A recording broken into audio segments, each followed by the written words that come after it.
kailangan ko ng ano, kailangan kong basahin kung ano yung mismong nakasulat dito sa kanya kasi hindi ko marinig at hindi ko mapakinggan maigi eh. No?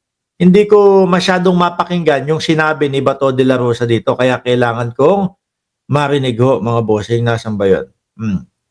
Ito. Asan? Ito. Ayan, ipe-play ko ho sa inyo. Mabigot na bagay yan.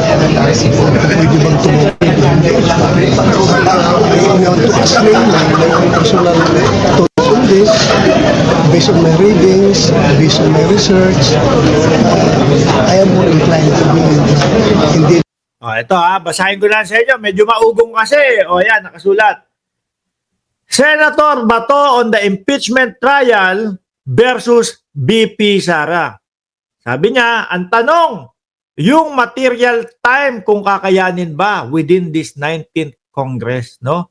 Based on my reading, based on my research, I am inclined to believe na hindi na pwedeng tumawid sa next Congress. Sabi ni Bato de la Rosa. Ano yun? Papayag na lang ho tayong ganun, mga bossing? No? Dahil sa oras, sige. Okay na yun. Huwag na natin, hayaan na natin yung mga hinahanap na pera, yung mga milyon-milyon na pera. Ganun na lang ho yun, mga kababayan. Kasi hindi pwedeng tumawid from 19th Congress papunta sa 20th Congress. Kaya, i-deny yung impeachment na yan. Hindi uubra yung impeachment na yan. Ano?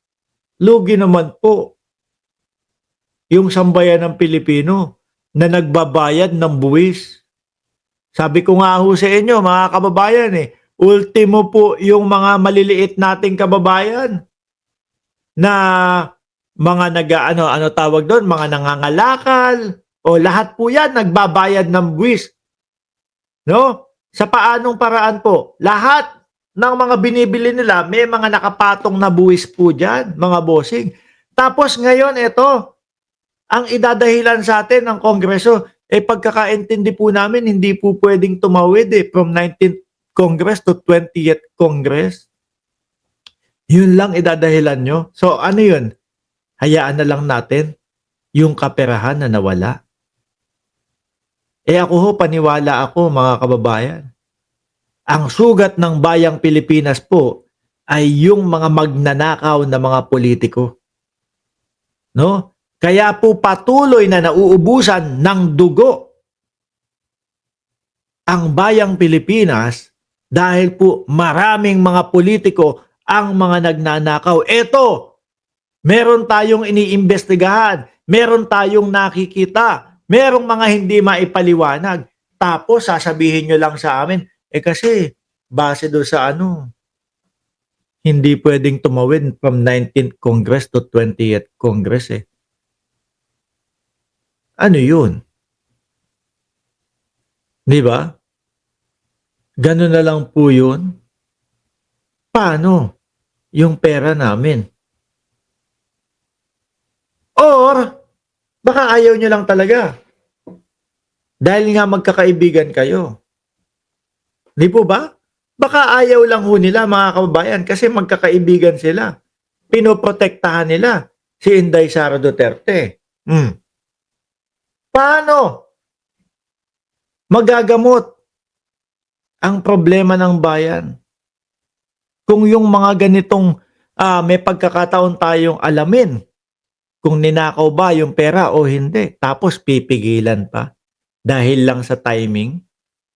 Sabi ni Dennis Ostonal, baka naman magkaroon na sila ng mga kasunduan kung bakit hindi itutuloy ang impeachment trial ni Inday Sara Duterte. Sabi ni Susan Suarez, dapat pag di natuloy ang impeachment kay Sara ngayon June 9, dapat mag-rally na tayo para ma-impeach na yung Sara na yan. Pinuno ng pera ang bulsa ng mga senador. Sabi ni Marcel, Del, ano na ang alam ng batas ni Bato? Kalbo lang naman. kalbo lang naman yan. Hindi ho mga kababayan, ang lalo hong nakakalungkot dito, etong mismong mga tao na ito, etong mga senador na ito, mga bossing, yung una ho, ang yayabang. No? Pinapangalandakan po nila na pinapangalanda ka nila, nahihinto nila o pipigilan nila yung impeachment. Bakit ganon? Bato, ito ang tanong namin, ano? Sabi ni Inday Sara Duterte, ready siya, handa siya. Gusto niyang mangyari. Siya yung nirereklamo, ha? Gusto niya yung mangyari, yung impeachment upang maidepensa niya yung sarili. Bakit kayo ayaw? Bakit kayo pinipigilan? Hindi kaya palabas nyo lang yon? Kunyari ayaw. Kung kunyari gusto at ready ang vice-presidente, pero yung pala, may mga pag-uusap na kayo dyan? Di po ba? Ngayon mga bossing, ang nakikita ko sa social media, madaming sumisigaw, buwagin na ang Senado dahil nga daw po dito. Madaming sumisigaw, mga kababayan, buwagin ang Senado kasi wala naman napapala. Nag-aanuhan lang daw kayo dyan, nagkakampi-kampihan lang daw kayo dyan. Kawawa. Lalo hong maglulugmok ang bayang Pilipinas, mga bossing. Kung yung sa simpleng time o oras na binabanggit nila, wag na, hindi na pwedeng investigahan kasi hindi pwedeng tumawid from 19th Congress to 20th Congress. Kaya yung sinasabi na bulto-bulto o milyon-milyong pera, 125 million, ilang bilyon yung 4 na taon nung mayor pa si Inday Sara Duterte. Dahil lang sa time, hindi pwedeng imbestigahan. Anak ng tinapa ang Pilipinas. Di ba? Kawawa ang Pilipinas dito sa mga ganitong mga senador ho, mga bossing. Alisin ko si Bato, ha? Alisin ko si Bato. Baka mamaya matakot pa yan, maligaw pa yung diskusyon natin. 612 million. Sabi ni Sir Eseng Mariano, sa taong bayan nagkasala si Inday. Taong bayan din ang hahatol sa kanya. Ayan, sabi ni Ma'am Elvira G, buwagin ang Senado. Biruin nyo mga bossing, no? Yun lang po ang idadahilan nila. Yun lang po. Hindi maaaring tumawid from 19th Congress papunta sa 20th Congress.